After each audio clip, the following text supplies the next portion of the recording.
So welcome back to the channel. In this video, taking a look at Uniswap with the fee switch potentially being turned on in around 2 weeks from now.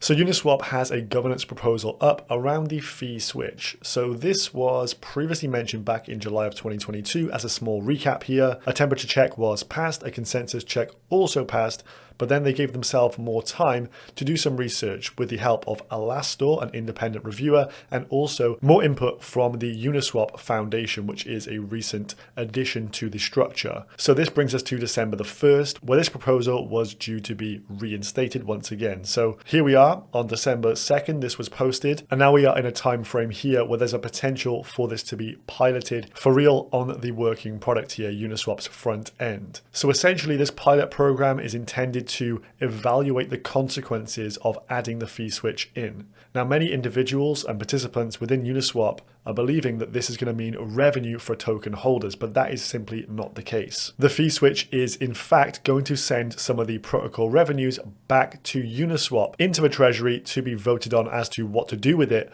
by token holders yet again. So no DeFi real yield for Uni holders at this point, but the long-term plan or expectation from investors is that eventually they may get some sweet yield. Now, I'm sure that would mean some great passive income for some investors, but I think a lot of people are getting ahead of themselves. So as the document said, this will simply retain a small portion of the current fees, and those will be sent to the Treasury. But these fees don't mean additional fees on top of the front end.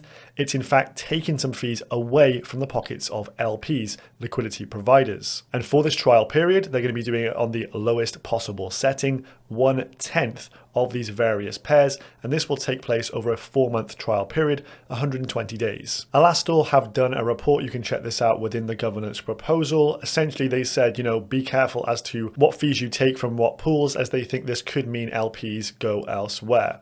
So they settled on these 3 pools actually having the fee switched on. So ETH to USDT, the 0.05% pool, DAI to ETH 0.3%, and USDC to ETH 1% pool. Now, if you're not in the know about Uniswap, there's various pools with various fee tiers on them. So for example, ETH to USDT has a few pools in there, and they're actually applying this to the lowest tier, 0.05% or just 5 bips. Over on the Uniswap info page, you can see all these various pools. And as a nice example up here, you can see on the DAI to USDC pool, there's 2 pools in here with varying fees being taken, 0.05 and 0.01. So 5 bips and 1 bips. So this is not a blanket fee switch for all of the LP pairs. It's just these 3 specific ones.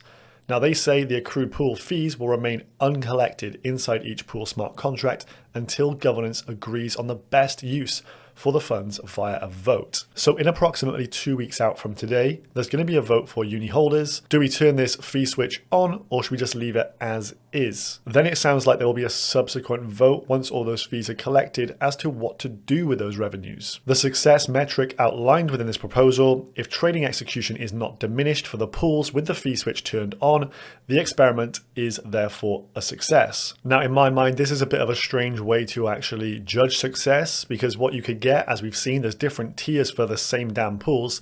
The LP providers are highly likely to just switch their LP into the pool that has 100% of the fees going to them. I mean, if there's a more capital efficient way of providing LP, you're going to do that, right? So what I think they will find is the LPs start to move around, and this could potentially mean more impermanent loss on specific pools and worse trade execution, as the liquidity could dry up on some of these pools. I also think it's wise to factor into this the effect on rival firms, rival dexes out there. Because if the LP providers can't make as much money on, say, Uniswap v3, well, maybe they can just move to alike pools in other dexes, PancakeSwap, Curve, Sushi Swap, or others. So this does seem to me to be a little bit of a risky strategy from Uniswap right now if this governance proposal does pass. You can see from the stand-ins here, let's just pull up November.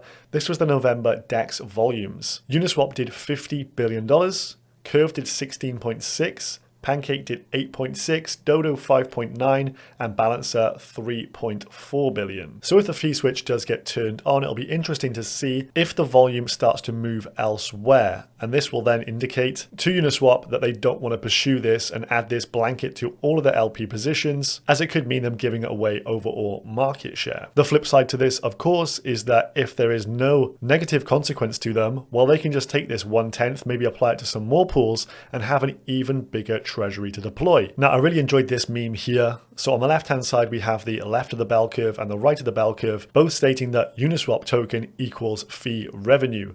And then the middle IQers like ourselves, but they're only voting on the ability to capture profits for public good funding. So it's kind of like, what's the actual point behind this? Now, a reason I think that they're not allowing this yield to go back to token holders in some form of staking contract is the regulatory uncertainty. Enter the Gary Gensler memes. As this guy on Twitter points out, assume uni holders want to capture value. Well, if they can't, it's either due to a specific use case or because no protocol will be allowed to, i.e. retail investors will be protected from value capture. So I think with the regulatory uncertainty around DeFi, Gary Gensler plays a big part as to the next steps for many DeFi protocols, especially those based in the US like Uniswap is.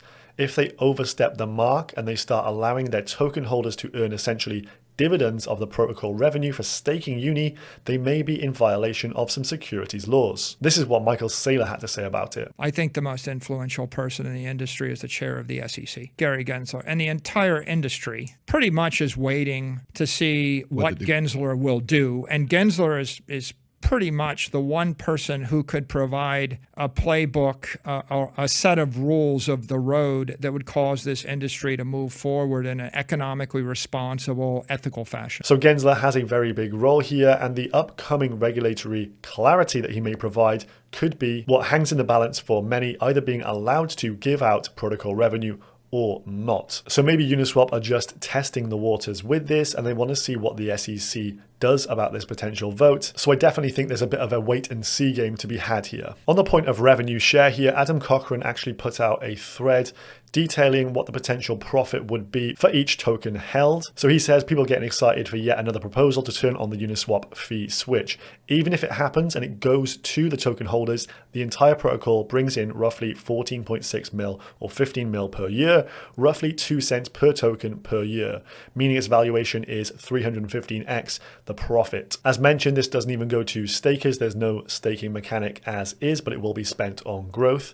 And he says he doesn't think 15 mil a year of added cash is going to have any decent lasting effect on the growth for Uniswap anyway, who is already the market leader. He also says likewise, this may not even impact the TVL on these various pairs, as it is just around 15 mil a year, which is probably peanuts to a lot of the big LPs. So in a recap as to what is being proposed, Uniswap makes zero money currently. The proposal is to change that and allow Uniswap to start making money, but not actually returning it to the holders. The money will just be sent to a treasury and used by Uniswap. Step forward, but not a total solution here. So as Hasaka has previously pointed out, this seems to be a bit more decentralization theatrics around Uniswap. And in terms of governance proposals, we will see if the behemoths in the Uniswap camp want this to go ahead or not, i.e. A16Z and some other big VCs. They hold a load of the tokens, and so governance is a little bit of a meme at this point because what they want will be enacted. They have that much power in terms of voting rights. So this is certainly one to just keep your eye on, be aware of. It's not a DeFi protocol that I'm very much interested in holding, as there is no actual value capture, but this will definitely be a bit of a bellwether as to the future of DeFi and if we're allowed to extract these protocol revenues. So I hope you found this one interesting. If you did, drop me a comment down below, subscribe to the channel, and I'll see you in the next one. Goodbye.